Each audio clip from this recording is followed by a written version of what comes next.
So we ended up shifting our focus with our portfolio is solely turnkey. And I know we kind of went, bought turnkey first, went the whole BRRRR strategy, flips and everything, and then came full circle to turnkey properties. How are you advising investors to get started to break into this market? Are you telling them to copy your model? How would you advise newer investors to finance these properties? And with a caveat, what are you seeing the most successful investors? How are they financing their properties? I want to understand any systems, tools, tech that you're using in your business, whether that's your brokerage, whether that's your property management, whether that's your rental portfolio. Are there any systems, tools, or tech that you're using that? How can I add value to my clients and help them achieve what they're trying to achieve? Because man, the more that they win, my favorite thing is when I get a phone call, Sheldon, that worked amazing. I want to do that again. Hey everyone, welcome to the Real Estate Hackers Show. I'm your host, Dave Hathaway. We have an amazing interview with Sheldon Zimmerman. And today we're going to discuss his real estate experience scaling a rental portfolio, flips, his BRRRR strategy, build to rent townhouses that he built from the ground up throughout Central PA. But we're also going to dive deeper, not only just Central PA, but we're going to dive into the hottest neighborhoods in Harrisburg, PA to invest in today, the best real estate investing strategies that are going on right now, his advice for new and seasoned investors alike, and then how he created a brokerage or founded a brokerage and property management company built by investors for investors. So if you're looking to invest anywhere in the Central PA area, Sheldon is the man with experience. Welcome to the show, Sheldon. Hey, David. Thanks for having me on. Yeah, I always like to start out just with your background and how you got into investing in real estate, if you don't mind sharing that with the audience. Yeah, absolutely. So I actually got into real estate. I was actually dating my wife at the time, and it was back in '06, and we ended up getting married in '06. But prior to me asking her to marry me, I was like, I really want to buy an investment property. And so I was like, basically asking her, should I buy an investment property or should I buy our house to get married? So she kind of persuaded me to wait to an investment property. We ended up buying our first property, but soon thereafter, '07, both her and I got our real estate license. We got into real estate, and just it took off right away. We had really good sales the first year, and then '08 happened, and it died down quick. And so we kind of were, well, which way do we go? Which route do we go? We ended up actually I ended up getting into construction, doing some construction over the next couple of years, and just getting my feet wet with just learning how to do plumbing, electrical, contracting, and all that kind of stuff. So we were doing those kind of things. And but it wasn't until 2011 till we actually ended up buying our first rental property personally. And we were buying multifamilies from there, 2 units to 6 units, and just buying older properties at the time and just managing them. And so kind of got into real estate that way, and just really, just love the investing side of things. And so really just kind of made a niche then, working with our investors clients as well.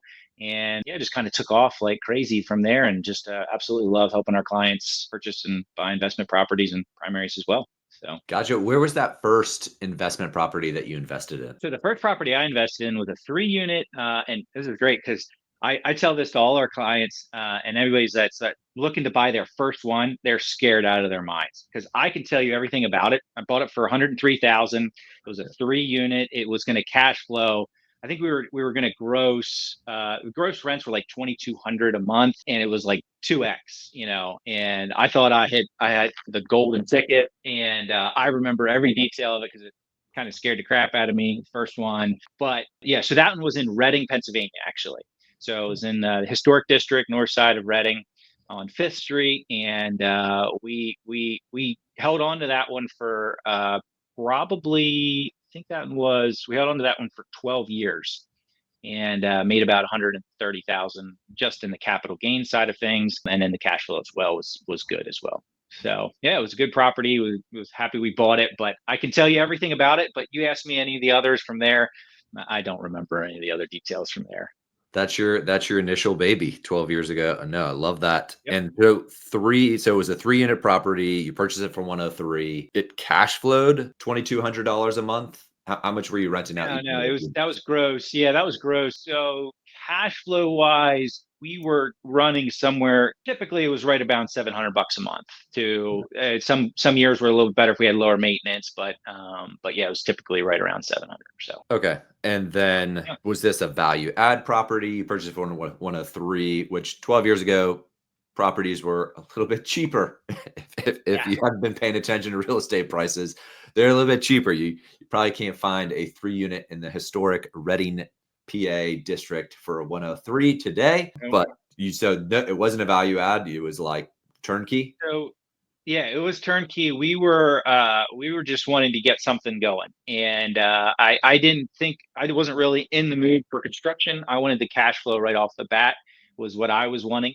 So I was like, let's just get this thing leased up and move on. And so it worked. The numbers weren't as good right off the first year, but it was probably a little bit less than 700. But at the end of the, over the scale, that was 700. But we just decided to go turnkey in that case there. And I think now in that market, or at least in that area, you're not getting anything less than 350, kind of thing. So hold on to those properties because values just continue to climb. So.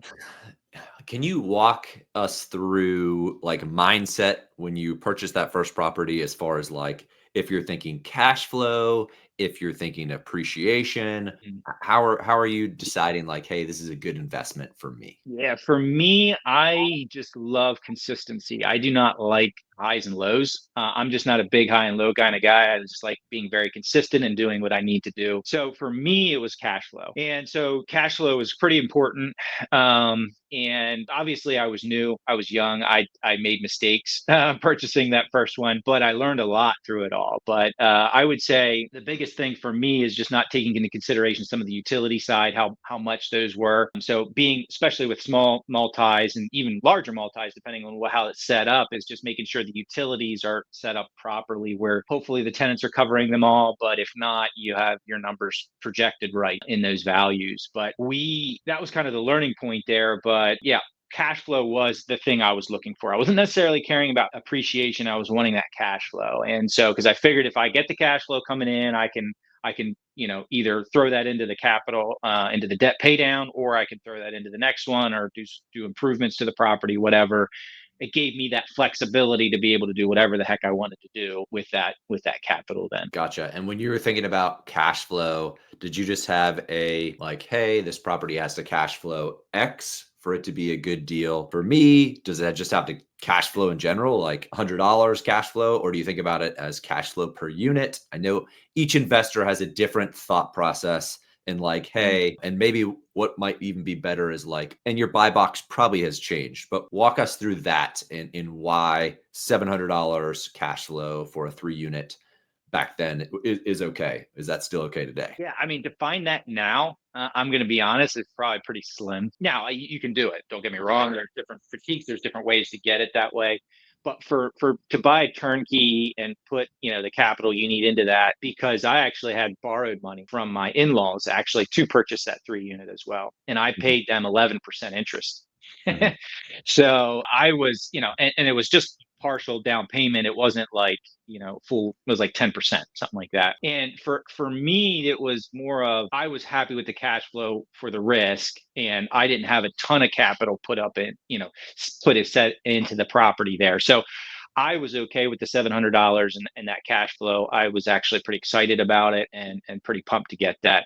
Typically now in this buy box, if I was going to buy something like that, I would obviously have my numbers changed slightly different, obviously, but I would probably, if I found something that cash flowed like that, I would do it again in a heartbeat. Yeah, for sure. Right now, it just feels like, about $100 a door is pretty typical. If you're looking at the small multis, it's pretty typical at this point. Gotcha. And so you would say like, hey, if you're looking at if you're a new investor, you're looking at smaller multis, 2 or 3 or 4 units, and they cash flow over $100, you'd be okay with that? I would be okay with it. I'd be very skeptical. I just want to make sure I'd really analyze the numbers, make sure that, I have enough in there for maintenance, for vacancy. And I I rate different areas are more important. So in a higher crime area, I'm going to have my vacancy number up 15%, maintenance up Sure. at 15%. If it's an older building, I'm going to have my maintenance up 15% or more potentially, depending on how old and how outdated the home is, and that kind of thing. And there you could add value add and improve the property as well. But for me, it's more like that. That's kind of what I'm looking at. I want to see, and if it's newer construction, with what I own now, I would say I'm down at like 2% or even 5%, with that kind of thing, just because newer construction, less maintenance, less headaches, and that maintenance side of things.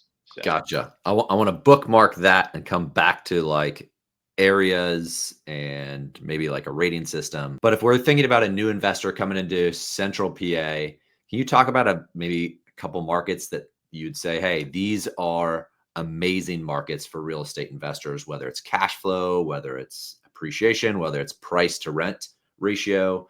Walk me through where you're channeling investors that are looking to invest in Central PA. yeah. So we do cover a large area. So we're covering in Montgomery County, which is almost into Philadelphia. We kind of don't like to get into Philly too often, but we'll get in there every now and then. But so basically, from Philly to Carlisle, Harrisburg, York areas, and everywhere in between there is what we cover. And so there's a lot of little pockets all across those areas, but we tend to really like that Lebanon County, Dauphin County, which would be your Harrisburg area, right around there, and down into York County as well. Like those areas seem like the cash flow makes sense, the purchase price makes sense, and the ratios are just are good. Okay, so you're saying that those three counties cash flow. Yeah.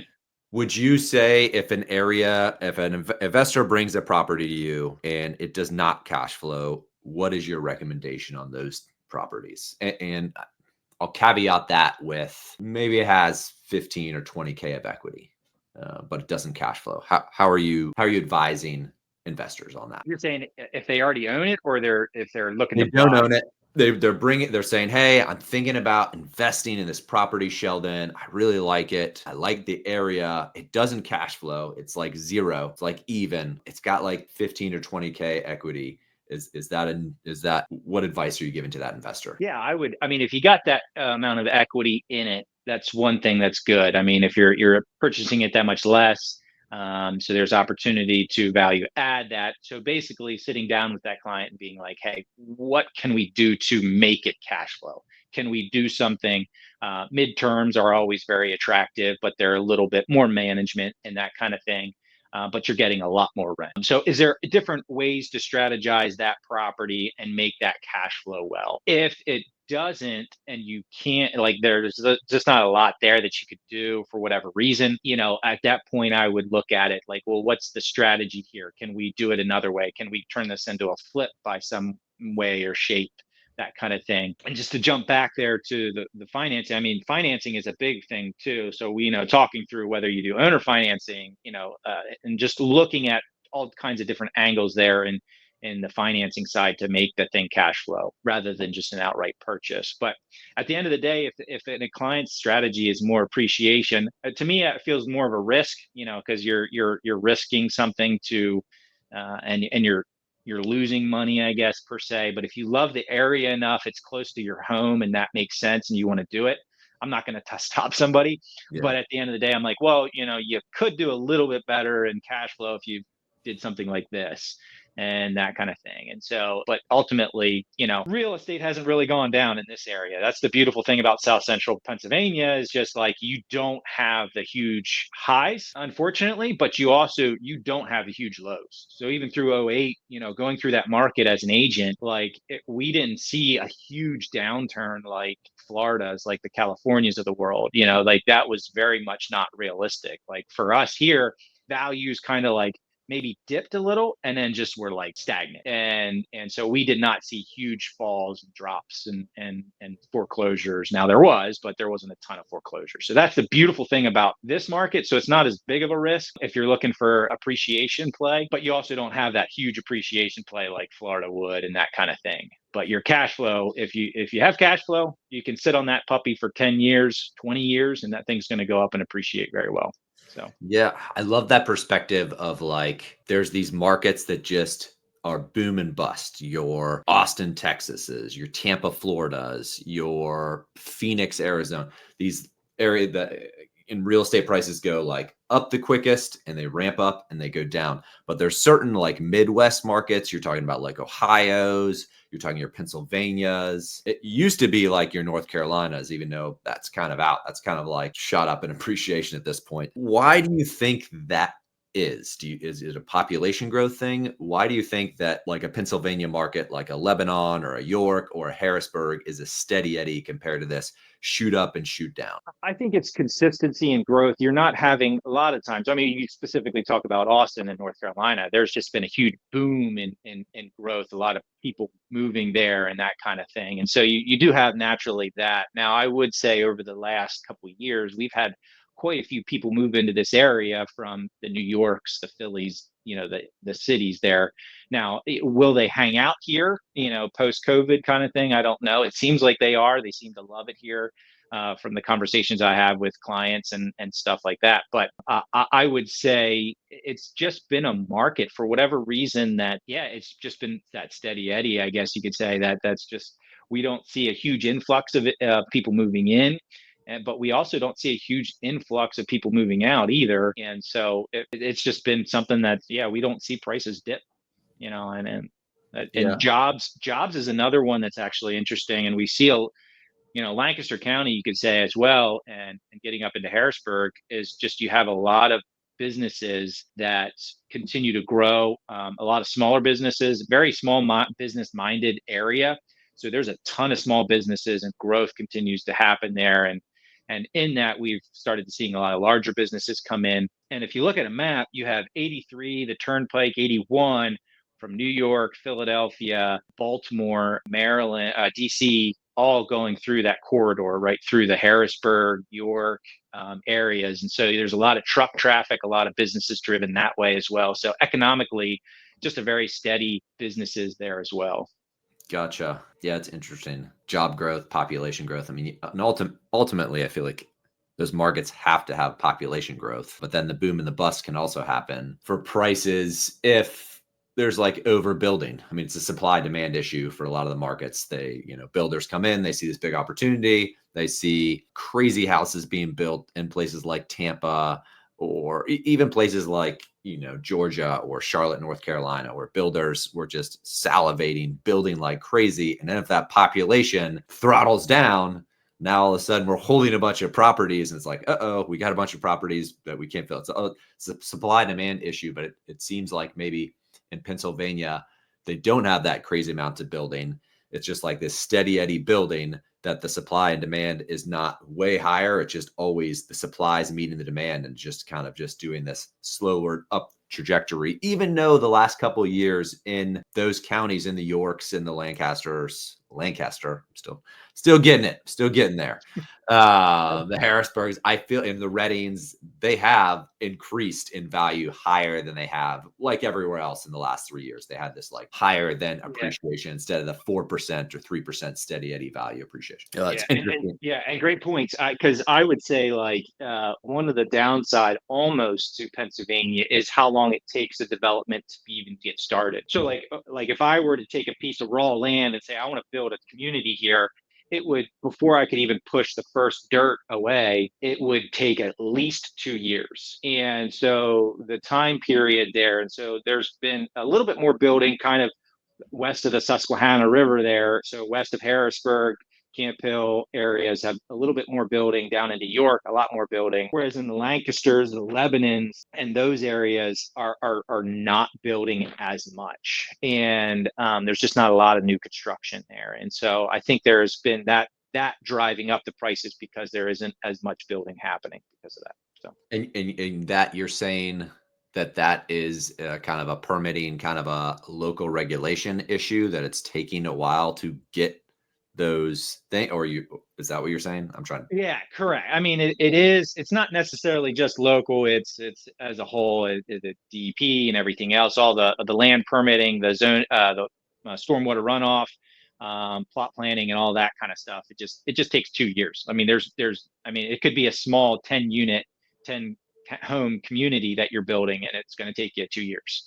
2+ years to get that through the land development process. Just So for the land development. And you're not even talking about for the like land development. shovel in the ground. You're talking about just like permitting, zoning, getting it approved. And that's a long time because a lot of places you're up in 2 years. 2 years is your time frame of Oh like, yeah. but I could be off on that. I mean, some of it, maybe it's a 3 years, but they do the heavy lifting at the start with just paperwork and zoning for the first year. But I Yeah. feel like Yeah. in some states, it's a 2 year kind of time window. They say, hey, we're going to have these buildings up in 2 years. So that's interesting that you say that. And that is driven heavily by the Pennsylvania government as well, because they're the ones requiring certain documentations and everything else and on that. But so obviously certain townships are going to be a little bit easier to work with than others, and so forth there. But yeah, it's going to be in that typical 2 years before you start pushing dirt. Can you share with the audience what your portfolio is? Because I know it's interesting talking to you the other day.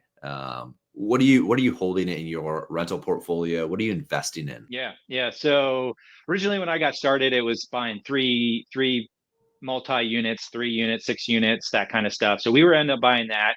We bought a couple Burr properties where we bought them. They're crappy. We fixed them all up, leased them out, that kind of thing. And we kind of got burned out just because of some of the maintenance stuff and just some of the workload there. And for me as a real estate agent, I just love helping our clients, find those properties, help them, support them in any way we can through the whole process of rehabbing and all that stuff. And so we ended up shifting our focus with our portfolio is solely turnkey. And I know we kind of went, bought turnkey first, went the whole Burr strategy, flips and everything, and then came full circle to turnkey properties basically. And so basically right now we're holding all newer construction. Most of ours are 2020 or newer. Most of it's actually 2022 or newer construction stuff. And so basically we would find the lots. We would even start to look at how we can develop those and build a few small lots. Fill out lots is another option as well. Finding lots in communities that just need to be built on. So those are really great ways to add value to a community, add value to a piece of land. So yeah, basically we're holding. We opened a syndication as well between a good friend of mine, Judah Hoover, and HC Capital, and we raised some funds to purchase just a few newer construction townhomes, brand new construction townhomes, 8 of them there. So we raised some money for that, and that fund is going really, really well. And we're trying to look to see if we want to continue that or copy that model there. So yeah, we're pretty much managing just newer construction townhomes. And these are, 3 bedrooms, 2.5 baths. Rents are $2,000 a month. Some of them have 1-car garages. Some of them don't have any garages, that kind of thing. And so the thing we love about it, of all things, and for us at least, was we move a tenant in. They live there 2-3 years, typically even longer. They move out. I go in there for the move out inspection, and I might have to do touch up paint, but that's it. Like the flooring is completely clean. There's no leftover items in the house. It's just a quick and easy turnover, and it just makes it so much better in that side of things. And so that's kind of why we love doing that in that route. And we've seen some good appreciation as well on those properties. But it took capital to get there. So like I didn't get there overnight. It didn't happen like I could just do it. It took time to build up that capital with those the Burr projects, the flips, some of the other projects that we did. So, but works good. So, And so talk to me about the cash flows on those townhouses, like a newer townhouse. If an investor were to buy a newer townhouse, talk to me about cash flow on those actually in particular, those ones that you have. Yeah. So typically what I'm looking for, if I'm going to put 20% down on a newer townhome, good B-class community, beautiful neighborhood and all that kind of stuff, I want to see at least I'd like to see at least $200 a month in cash flow. Now, it may not the first month, the first year. I might be okay with $100, knowing that I can raise that rent over the next couple years. And so typically I'll know the community that we're looking at and really engage and understand the rents there within that community, because we've even had some where we went into it and it was kind of a hit on us because we were like, oh yeah, we can get $2,200 a month in rent. Well, we did the first couple, and then since we had so many available for rent and trying to lease these out, we had to kind of take a hit on the couple of the later ones, which was fine. It was just leasing up that many properties, and so it just took us a year to kind of get those back up to where they needed to be. But works well. Gotcha. And for newer investors that come to you that are looking to buy properties. It sounds like you've kind of progressed as an investor and you have multiple experiences with a property management company, with the brokerage, but you started out turnkey, went to value add, back to turnkey, a little bit different style turnkey if it's built, more new construction turnkey. How are you advising investors to get started to break into this market? Are you telling them to copy your model and just go straight to new construction and purchase like 2022, 2023 townhomes? Yeah. Um, Yeah.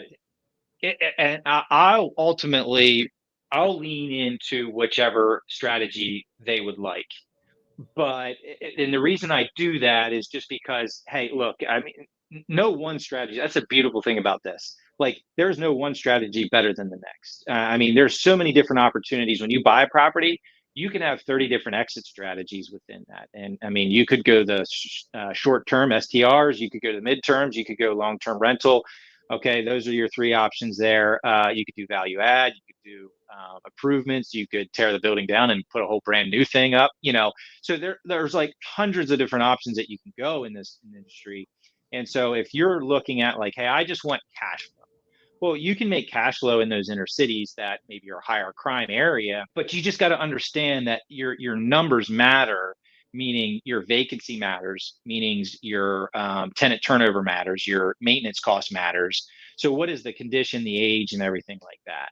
And so for me, obviously, it made more sense to do the newer construction stuff because I love when I move a tenant in a year later or a couple years later, they move out and there's no problems whatsoever. There's no heavy turnover costs. I'm not having to replace the flooring. I may have some paint touch ups or even painting, but I'm not having to replace cabinets or toilets or all that kind of stuff. Everything's very, very clean. And so to me, that was a huge value. I like that. I could turn that property over very quickly and I wouldn't have to sit on it for a month vacant because I have to do a huge turnover with all those construction stuff. So those were things, but you can do that and you can make that. You just got to have your numbers, make sure they cover it. So a lot of times when people look at numbers, like, so if you say, oh, I want 5% vacancy. Well, there's kind of a difference in vacancy when you say, well, my rent's $2,000 a month, so I'm taking 5% of that, or my rent's $1,000 a month and I'm taking 5% of that. And so, like, to me, you just got to understand that those numbers, and when you're looking at it as a whole, because when you have to get a plumber in there to put in a toilet, his cost is his cost, whether it's in the brand new construction home or the old 1900-year-old home. That cost is the same. And so, like, okay, what is that? Am I covering enough with the rents that I'm getting? Whereas I'm getting a lot more rent in that higher end home. But it also, I realize this, it takes more money to get into that type of home if you're buying it straight as a rental. yeah. So it doesn't always make sense to go that route. I would say it very much to make sense depending on the route you have and how much capital you have and kind of what you're looking to do. And again, you can make money in all those fields and all those areas.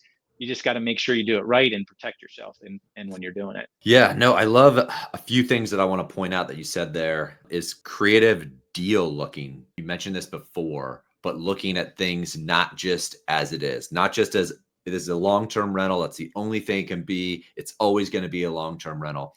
If things can be its highest and best use, if you're looking at like, oh, let me think outside of the box. If it is the midterm rental, or it is a short-term rental, or can it even be a short-term? Maybe that's just thrown off the table because maybe the laws and jurisdictions say no short-term rentals in downtown Harrisburg, for instance. You have to be familiar. But looking at it, even if you throw in the co-living strategy that to bump up cash flows. So I love how you frame it like that. Like, don't just look at it as like that's an egg, that's only an egg, it will only be ever an egg. That it can be scrambled, it can be over easy, it can be all these different things. And so one way to kind of generate better returns. I do think, and listening to your story, which is pretty cool, seeing investors like transition or they kind of switch seasons in their life. Usually that first season is like, how do I accumulate wealth? How do I build it? And it sounds like you started out with the turnkey and the value add, and that's how you accumulated a decent amount of wealth. And then you kind of were like, hey, this is actually a hard way to build wealth, but I can't get into these new construction houses until I have this wealth that I've created from equity, from cash flows, from other stuff. And then it's a little bit easier over here. And so did I kind of frame that right? Does that sound right? Yeah. No, it's exactly right. And I know there's, I've worked with a bunch of investors that did the same thing or did things differently, whatever. Yeah. But it was always, it's a season of time.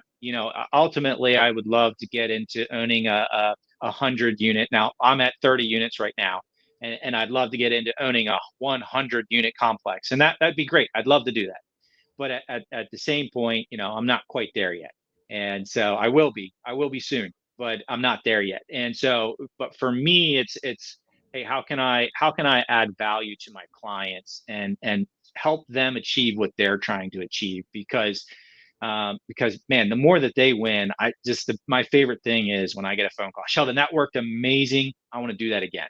And to me, that's just a huge win, and just being able to be creative in the ideas on how to make that property cash flow, make that property add value, flip it or whatever it's just awesome. Adding value to the investor audience, if they're thinking about, let's say they've decided on Harrisburg, PA as a market, and they are coming to you, they don't have a lot of money, they want to purchase just a single property. What would you advise them as like a good buy box? Bedrooms, bathrooms, price? Walk me through that for the investor looking to invest in Harrisburg, PA today. Yeah. So typically, if an investor is looking at that, I don't necessarily look at just like the bedrooms, because let's use this for an example. Like the capital, if you look right at Harrisburg in itself, the capital is kind of, I don't say the center. We'll just say that working from there. If you get close to or buy a property close to the capital, you're going to get a lot of applicants there to lease there that are either employees that might be there for a year or two or three. Usually they're looking at partnering up with somebody. So buying a 2 or 3 bedroom actually does help, because they'll lease it together, and their job is only there for like 2 or 3 years or whatever it is. And so if it was longer, they would end up buying something, but they like to be that close to the capital where they can walk to the capital, walk to work basically when they need to. And so there's been the bedroom side of thing. I don't necessarily think that's a huge thing, because you can also find guys that really just want, or individuals that want just a 1 bedroom apartment, and they tend to stay there 2, 3 years. Typically, I do like the 2 to 3 personally, just because you're talking about, a family who's maybe growing into that, and they tend to stay longer. Whereas in a 1 bedroom, it's usually a little more transient. They'll stay for a year or two, and then their life changes, whether job change, whether, finds a spouse or whatever, they'll move on. So with that being said, I do kind of like the 2 to 3 a little bit better. But if you're close to Harrisburg and looking at it, it's actually not a bad thing. The 1 bedroom's actually not a bad thing at all, because you're going to have a lot of those government workers that want to be there for a little bit, and that kind of thing. So we've seen some even exciting things, growth within that area right around the Capitol. There's a federal courthouse that was just built in Harrisburg as well. So there's a lot of government jobs there at the courthouse as well. So yeah, there's just opportunities there within the growth. But you're also dealing now with the government. And so meaning their job is dependent on the government, so if things change and adjust and, regime change, however you want to say it, that would just mean that, jobs are changing and there's people coming and going there and that side of things. But they're usually high earners, very qualified, take care of the property very well. And they're great to have as tenants. Very good to have as tenants. And so your buy box, you say you semi like the 2, 3 bedrooms better. Is there a price point you think is like good in the Harrisburg, PA that can generate that cash flow that you like? Yeah, I think so. Now there's if you're buying a single family home, obviously they're going to pay all utilities and everything else like that. You're going to be closer to the 150 to 200 for sure. If we even had actually a 4 unit was very interesting. Those were 1 bedrooms. That was like just over 400 for 4 unit. 1 bedrooms, but that thing cash flowed really well, and it was it was like 2 blocks from the Capitol. Yeah. Unfortunately, we missed out on that one. We didn't get the winning bid on that one, but that was huge. So typically, like in that case, we're running about 100,000 to maybe 120 a door if you're talking small multis. There. Now, the further you get away, there's an area, I'll just say Allison Hill area, which is somewhat close to the Capitol, but it is very high crime. A couple abandoned buildings, kind of just a little rougher, a little harder to find quality buildings there as well. But so you just got to be a little careful how far away from the capital you go. But right at the capital there, I would say midtown, uptown, going up that way through uptown is our good markets there. Gotcha. Before we talk about neighborhoods and best neighborhoods, is there a cash flow number that you're comfortable with in Harrisburg that you recommend investors to stick with above? Is it the $200 marker? Yeah, I still want to see the 200. Now, my depending on the like the location and everything else, like higher crime, I might have my cap rate a little bit higher, or my vacancy rate, excuse me. So I'll kind of my vacancy rate when I look at it, I'm looking at it as vacancy, yes, but also tenant turnover costs. Is there any tenant turnover costs in that number as well?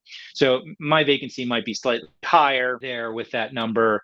But maintenance is probably, most of those homes in the Harrisburg City area that are going to be older typically. And so I'm going to have a little bit higher. I might have 10% maintenance to as much as 15% if I feel like the furnace is older, or the roof is older, that kind of stuff. Some of your bigger capital improvements that need to happen on a property. Yeah, and I think it's important for investors to also note, and you touched on it earlier, but I'll hammer the point home.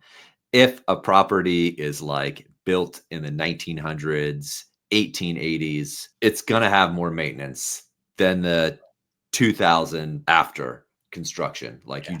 you can't, they're not even if they're redone, they're going to have more maintenance. They're an older property. And so you should go in knowing that even though the stone foundation looks really cool, there's just going to be more maintenance. And usually the maintenance is a bit more expensive because it's not quite as easy when you're dealing with like a cast iron pipe. It's going to take a little bit longer. Usually the tradesmen are going to charge you a little bit more doing, waterproofing. So that just want to nail home that point as a new investor. If you're looking at these markets and they're really old houses, make sure you're conservative on those maintenance costs because they're going to be higher. And sorry to cut you off there, but I just echo that completely. And this is one of the bigger things too, is like roofs. Like there, you'll find a bunch of roofers that'll gladly reshingle your single detached home in the suburbs, no problem. That they'll charge you $6,000 to $10,000, and you'll have some that'll charge you 20. But just understanding that that's easy, where they have to get a lift into the city, and they got to get permits, and they got to park a huge truck in the street, and everybody's honking at them, and so there's a lot of roofers that don't like doing that type of work. And so, because it's just harder to get to, space is tighter and all that stuff. So, yeah. And so you have a small, to summarize that, you just have a smaller stable of contractors that you can work from, because some of them are just going to say, nope, that's like 4 blocks from the city. I'm not doing it. It doesn't mean they're a bad contractor. It just means they don't want to deal with the extra hassle that it takes to deal with the regulation. Got it. Let's talk about the hottest neighborhoods in Harrisburg, PA. yeah, I mean, you could definitely go. I mean, anywhere right in and around Harrisburg is pretty good. I personally like the suburbs over inner city, but inside the city, midtown, uptown, going up along the river there from the capital is great. Are good markets. I would say your Progress area, which would be just east of the Harrisburg, is a really good area. Pembroke area, all those areas are good, solid. I would call them C to C plus markets. Cash flows will work really well, but they're usually typically older properties. Very potential to have value add there. A lot of value add opportunities there, so that's a good thing. But those markets are really good. And then you can get even further out. You can start talking just outside of that, Middletown, High Spire, Steelton. Those areas there are just similar. They're good areas. Get into the C, B plus area, C to B markets, and those markets there are just going to be really good, because now you're going to have cash flow might be a little tighter in those markets, but we've seen a little bit more appreciation in some of those Middletown areas and that kind of thing. And I also got a shout out to Hershey, because like if you know Hershey, Hershey chocolate. There's Hershey medicine and everything else like that. So Hershey's another one there that I just love. The values, I mean, your cash flow maybe $100 a door, but man, the appreciation is huge there. And the neighborhood's an A plus typically in those areas there. So those are kind of your hot markets. Even get up into Lingelstown. Lingelstown's another good area right off of the 83 there. Yeah, 83. And so just that area completely is just really nice B to A class neighborhood. It's going to be harder to find the cash flow, but your appreciation is definitely going to be a little higher for sure. There's some new construction up through there too. So if anybody looking for new construction stuff, they got some good properties up there and renting for like $2,000 a month. So Yeah. good stuff there. I love that, Sheldon. How do you determine like if it's a neighborhood is a C or a B or a D war zone? How do you determine that? Yeah, that's tough. It is very kind of a made up almost. I look at it as like crime. What's the crime like? What is the school district rated? And are typically a lot of the things I'm looking at. So maybe some older stock properties with, you see an abandoned building here or there. That's going to be your D buildings, high crime, cars parked on the sidewalk, which you get that in Allison Hill. Just there's parking spots, but they'll just park on the sidewalks. I'm not sure why, but they just do. It's just the habit ADHD, man. I gotta be able to get right out of my car, straight into the house. there. That's right. So that area kind of like it's just a higher crime. The crime, you look at the crime rates and everything, it's just going to be higher crime there for sure. So that's one way. And then a C market is like, hey, still cash flows, things cash flow really well. Still, crime's not as high. School district's still not that great, but it's okay as far as the ratings go from the put down from the states and everything. And then will B neighborhoods are like usually more open, a little more land for each lot, that kind of thing. Better school district that's rated higher, lower crime, obviously, and that kind of thing. So, and then A, typically you're not going to cash flow in A. You're buying that thing for appreciation or value add. I mean, really is what that is. If you do a value add in an A class neighborhood, you won't have a problem selling it, and you'll if you buy it right, you'll make some good money on those. And where do you think that which best rating system is where you think investors that are maybe purchasing their first rental property should start out? Yeah, probably C class. It's going to give you a little bit higher cash flow. You just got to maintain it a little bit, control the maintenance side of things, whether it be, hiring the right contractors or doing the contracting yourself, if you know how to do that kind of stuff. But those are going to be your best cash flowing, type markets. If, obviously if you can take a D market or D area and turn it into a C area, that's even better. But that's usually a little more capital, a little more buying, a little more land and everything else like that. But yeah, I would say definitely C market. Your B markets are nice as well, but they're just the cash flow is a little light, probably what somebody wants to see. So Gotcha. And then for financing, for these investors financing a property, you had mentioned that you did on your first deal, you did some private money. How would you advise newer investors to finance these properties? And with a caveat, what are you seeing the most successful investors? How are they financing their properties? I would say with financing a property for your first couple, your burst strategy is going to be the best. So your hard money guys working with maybe even private. So talking to your in-laws, talking to family members, borrowing money from them if they're open to it. But hard money is another great one as well. Or if you have some equity in your primary residence, want to do a HELOC, that's another version you can do that. But burring a property to even a house hack, if you want to go that route, is probably the quickest way you can scale up buying a portfolio. And so if you're looking to scale up and you don't want just 100% owned, meaning no debt on a property. Yeah, you're definitely want to go and you want to own a lot of properties. You're gonna definitely want to do the burr strategy. That'll get you there the quickest because you don't want to burn through your capital. So you want to reuse that capital kind of thing. And I had an investor actually. This was kind of interesting. He was purchasing 40 properties. So 40 separate deeded properties. The total package was about 2.5 million there. We at the time convinced the seller to give the buyer a seller's assistance and basically paying for closing costs. And the bank had to be okay with it. Now, in this case, it was a commercial lender, local bank. They said they were fine with it. If you go Fannie Mae, Freddie Mac, you can only do up to 2% on an investment property. But with a local lender like this, there is no limit. They decide and they look at the portfolio and everything, and they decide if it's okay. Yeah. In this case, the seller gave him $250,000 seller's assist. And basically, he had come to the deal buying 40 deeded properties. I think it was 56 units total. I think it was $150,000. And so 40 properties, 150 divided by 40 properties. I mean, as an investment property, that was huge. I mean, barely put any of his capital in. Now, they were value add properties, so he did spend money over the years fixing those up, getting them to where they need to be. But man, he if you can save your capital through hard money, special finance deals like that, and that kind of thing. And so definitely talking with your local banks is important, but having a hard money guy, having family members giving you some money to borrow.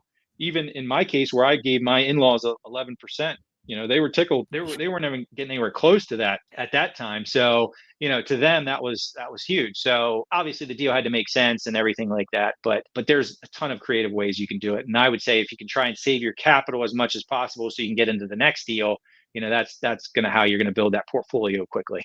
And to summarize that, most people should know of the burst strategy, but you're talking about buying a value add property that you're rehabbing and that you end up renting, and then you refinance it at the end. And you're using hard money, is what you're saying. So maybe using hard money or private money, a family or friends, or your own money.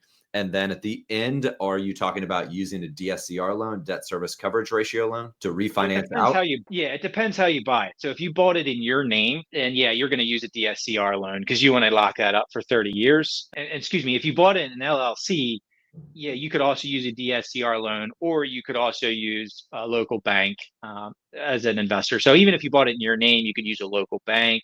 Go to them, meaning the small hometown bank that's going to give you a 20-year or 25-year amortized loan, or you can do a DSCR at a 30-year rate lock. So either one, yeah, you would basically, once you got that rehab done, you would go back to them and say, hey, I got a nice property that I cleaned up. This is what we did to the property. We'd like to refinance it. Just caveat here, if you do the BRRRR strategy, meaning you bought it, you rehabbed it, and then you rented it out, and then you went to refi it, some banks will have a seasoning period. You will need to make sure that you don't miss that seasoning period. Some are 6 months, some are a year. If it's a Fannie Mae loan, it's a year. Some banks, commercial, local banks, are going to be 6 months typically. But that's a question you need to ask that bank. Yeah, and there's not a huge difference right now between DSCR and conventional financing, traditional financing. And so if you needed to have a lower seasoning period, I know there's DSCR loans. And if you don't know what DSCR is, we got videos. I'll put a link down in the description so everybody can catch up without us going into detail. But you can do a seasoning period. And seasoning period only means, I know we talk a lot of real estate terms, seasoning period just means how long you've owned the property. So sometimes it's 3 months, sometimes it's 6 months, sometimes it's no seasoning period. There's institutions do no seasoning. But if you have that issue, send me a message and I'll find you a lender that has a lower seasoning period. Or send Sheldon a message. I'm sure he'll help you out. And I'm sure he's got lots of connects with different lenders in Pennsylvania. So that sorry, sometimes I keep talking and I just assume everybody knows what we're talking about. Yeah, no, I know what you're talking about. So I just try to wrap it so people are like, okay, I know what he said. He said something good, but I don't even know what it was. So I just try to, I know what you're talking about, but I just like to loop in anybody that might be newer to real estate that is like seasoning. I have no idea what they're talking about. And even some advanced investors, if you're lost a little bit, it's okay. You're going to be learning for the rest of your life. I'm sure Sheldon will tell you something that he learned yesterday on a new construction project that he didn't know. And you probably think, man, how does Sheldon not know that? Because that happens to me all the time. Like, dang, that's how that works. I didn't know that. And an attorney or a title company would be like, how do you not know this? You've been doing it for 15 years. I don't know. We're always learning. I'm sorry. I should have known it. Now I do. Thank you. My rant. And then if you could just share with us about your brokerage. You started it with the experience of being an investor, and you've built it for investors. You're looking for agents that have that culture in mind, that want to work for investors. It's not exclusive for investors, but that was the original thesis.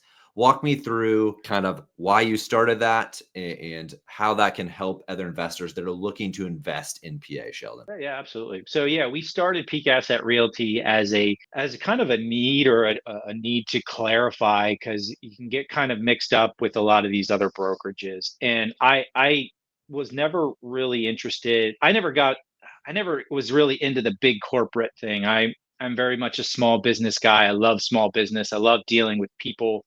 And for me, it just made sense to have a brokerage that deals with investors, that works with investors, that understands the mindset and understands the market of investing in real estate. And not that to say that most agents don't, because there are a lot of great agents out there, but we just wanted to focus and have a brokerage that when an investor's like, do you know investing? I mean, is that, you don't have to go through grilling on them all the questions. You can say, oh yeah, Peak Asset Realty, they are designed for investors by investors. And so for us, it was more of a concept that we were like, hey, when I first got into real estate, I sold properties to mainly primary users. And then after all those years where it was like, hey, the government's giving you $15,000 to buy your first property, and all these grants back in like 2010, 2012 to like 2016, somewhere in there, they were like offering first time home buyer grants and stuff like that. So we were doing a lot of those at that time. And so to me, it was like,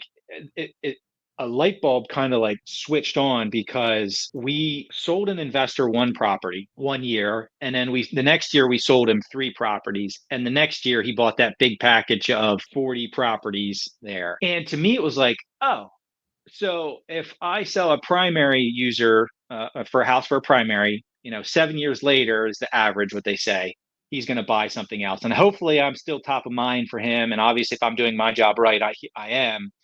But at the end of the day, like, in that whole 7 year period, I could have sold another 150 homes to an investor. Yeah. And so to me, it was like, well, that makes way more sense as an agent. And so for me as an agent, and hopefully if you're an agent listening to this, like, hey, if you're wanting to grow in the investment world, one, for yourself as in a portfolio, buying and rental properties to help supplement cash flow, some wealth, but also just like, hey, let's make some more money helping investors understand and buy the best properties out there. And so that was kind of the concept. We wanted to give an opportunity for people to pick us as a brokerage for our niche in working with investors, and working with investment properties, and understanding the terms, and having built a great team around it as well. Just kind of, hey, here's a team of an attorney that can handle the setting everything up. Here's a title guy that'll set up all this for you, and and do the title work, and here's a lender that will handle, oh,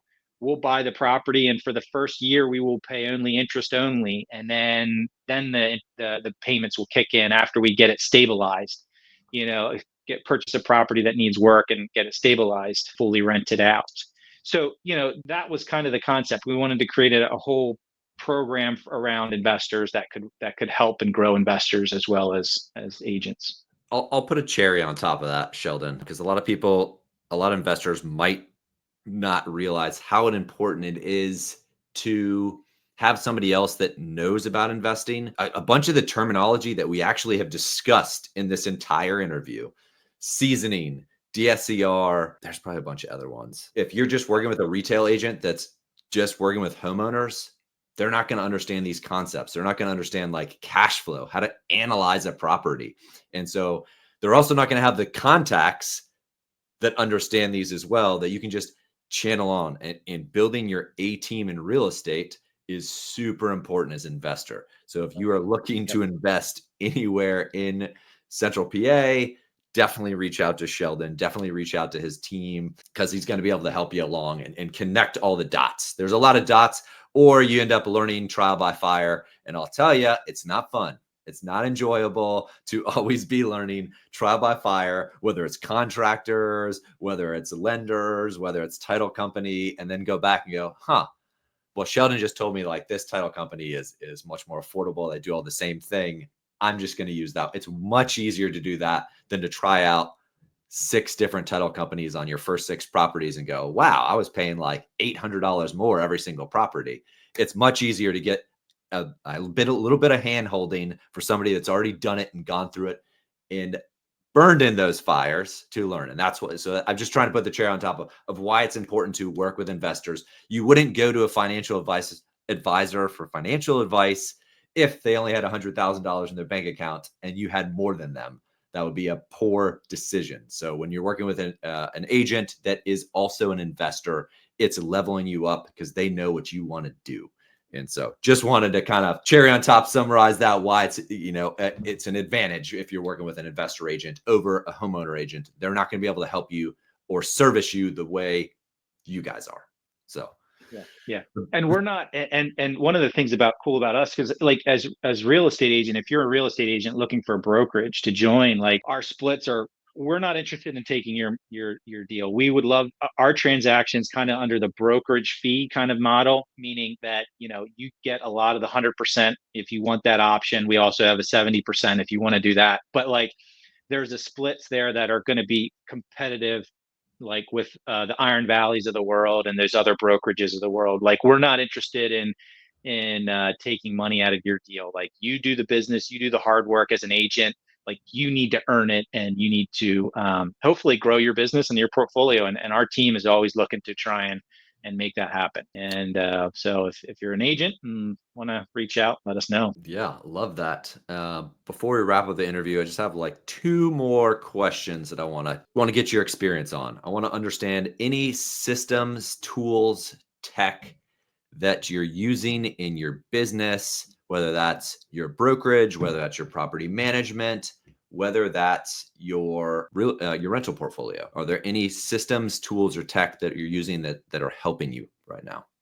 Yeah. Oh, absolutely. So this is a big part. Like if you're going to scale, you really want to have systems and processes in place. So when that property, I'll just talk the rental side of what we do there. If I have a property that becomes vacant, I need to have a system and process. When who goes out, cleans it up, and they know what they need to do, and I'm not sitting there having to hold their hand and that kind of thing. So creating those systems and processes is very important. Number one. Number two is using a software system that works for you. For us, we use DoorLoop for my personal stuff. Just we kind of like that system. It's a very simple rent collection process, maintenance management software system.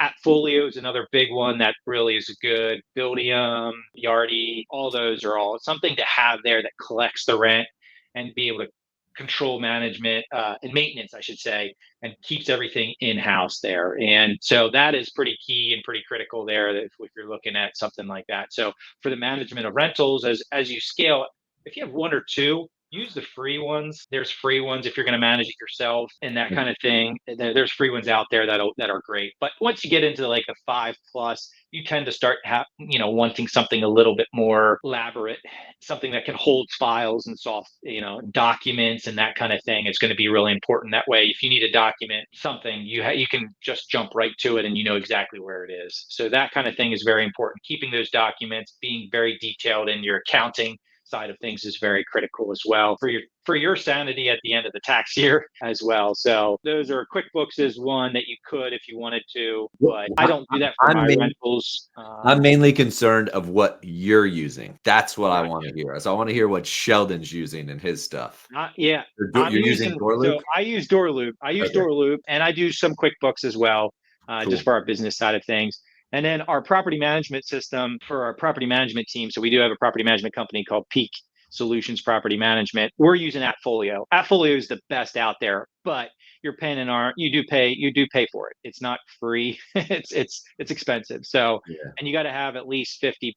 I think you got to have at least 50 or 100 units to have it. And then how you talked about how important it was for the systems. Is there something that you use like a workflow that helps you build those systems out, whether it's move out turnover, is there anything, how did you build that? In the software system. And so in DoorLoop, basically when that happens, we know when the tenant's moving out and everything because they got to get notice. We are already in the process of we have a checklist basically of going through and some of it's automated where it'll automatically, when we do one, it'll do the next one for us, that kind of thing. But we'll kind of set that up to basically reach out to our contractors. Once we do that, then it automatically sets up the next process. Is that auto via DoorLoop or are you setting that up in a different system? I'm getting super granular on you. Sorry. Yeah, no, that's totally fine. So that would be in another system we are using for our brokerage side of things. It's called Boomtown. Boomtown is a broker mint type program. Boomtown is a CRM system, which we create a system through that then. And that's how you trigger to like let a contractor know, or is Boomtown where your checklist sits, or is your checklist just in like a Google Notes document? Checklist is a Google Notes, but so when we set up, so we have a tenant moving out, we let them know, we put it in our Boomtown saying, all right, I let the contractor know. And then it's basically called a smart drip plan, is how we utilize that. So it'll create So within a couple days, it'll check in with that contractor. Hey, how are things going? Where's my quote? And it'll do things automatically. And if they respond, it stops that system, and it triggers us to reach out and talk to them specifically. So it just creates that a smart drip is what it's called. So. Got it. Boomtown. Got it. Cool. Yeah. Awesome. Anything else there to add on Texan system? Sorry, I was going to pull it out of you. It's good for the audience to hear. I wasn't trying to hold back on no, you. So, it's great. This is the good, like the audience. It's great for like new investors because these are tools and Texan systems that kind of get them up to speed, because usually they're using like yellow notepad. They're just writing notes down, and you're going to eventually have to graduate from that. Yeah, no, you do, because, and I'll use this as an example. And so Appfolio is big, obviously Door Loop is big as well. But like one thing I've learned real quickly in this business is if you don't have a checklist and you don't have things reminding you, once you get big enough, you forget things, and you absolutely forget. Like I remember my first deal 100%, but I don't remember anything else of the other deals after that. And so what I mean by that is, holding files in those systems is important. And if you don't create that checklist, maintenance call comes in, tenant has a problem. Oh, okay. Hey, contractor, leave a message. Can you go out there? I hang up. I think he's going to call me back. Doesn't call me back. I forget 2-3 days later, tenant's like, hey, where's this? What are we doing here? Oh, crap. Yeah. Hey, contract, and so there's like certain checkpoints there that we tried to say, like, hey, we're all human. We are going to mess up. We all got to need reminders to make sure we're taking care of these items. And having it on a sticky note in front of my desk is not the best tracking system, maybe for one property, but after a while, it becomes, there's 60 sticky notes, and it just looks like 60 sticky notes, and you forget if you're doing anything. So checklists raise quality assurance for investors. Checklists raise quality assurance. However you're going to use them, but like checklists raise quality for assurance, and they allow you not to forget or miss things because you're doing it. There's a reason that they do a checklist pre-flight, and why that makes your flight way safer, because they're hitting everything. They're checking your fuel, checking your gauges. Cool. I mean, the last question that I have for you is what does your future look like in real estate? So as of right now, my goal is just to kind of help investors. I just love it. Like you find something you love and you never work a day in your life. And for me, walking properties with clients, looking at properties and analyzing, finding deals and stuff, I love doing that. So I see myself continuing to help investors, working with them, finding deals, that kind of thing, putting the deal together. I love it. I think for me as an investor, I'm still going to looking at new construction stuff. I'm still going to look at land development processes, and try and build that out. Eventually, I'd love to own 100 units, but also would love to pay them off and have at least 20, 30 units completely paid off, cash flowing for me is kind of the goal. But yeah, that's kind of where I see myself. I love helping people and love helping investors. So it's kind of where we're at, with whether it be in the investment side, purchasing, selling, or whether it be in the management side under our property management team. So, dude, I love that, Sheldon. Thank you for sharing. It was a wealth of knowledge. If an investor today wants to reach out to you about property management, about becoming an agent, about buying an investment property, about selling one of the investment properties, can you just give us all your contact information? We will put it on the show notes. You don't have to write it all down, but just give us what the best places to reach out to you. Best place is either, give me a call, my cell phone, to my email, sheldon@zimmermanteam.com, or even our website, zimmermanteam.com. Check us out and get in touch. And if you're an agent, want to get in touch with us, peakassetrealty.com. Love it. I'll put it all in the show notes. If you guys have any questions, feel free to put them down in the comments. I'll have Sheldon's information down in the video description. And again, appreciate you sharing your knowledge, wisdom about the Central PA market, Sheldon. And we'll see you on hopefully another Real Estate Hacker Show. Awesome. Sounds good. I appreciate it. Thanks, David. All right. See you, Sheldon.